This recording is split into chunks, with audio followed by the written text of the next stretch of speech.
You need print? Yes, I need to Xerox my passport and then I go already there. Not so many people today. That's all. Very good.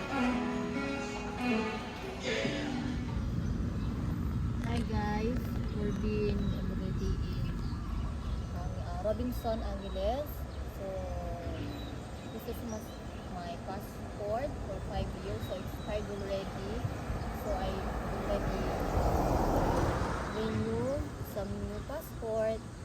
So I paid for 1,250 pesos in Philippines.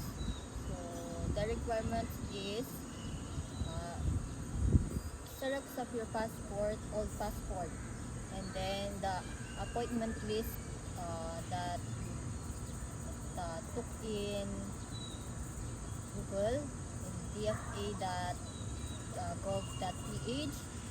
and then if you want to apply for new passport, you need some birth certificate or PSA government. You need to give that one so that they know if you're below 18 years old or you're minor. So same, you need to wait for 2 weeks so that they can release your passport.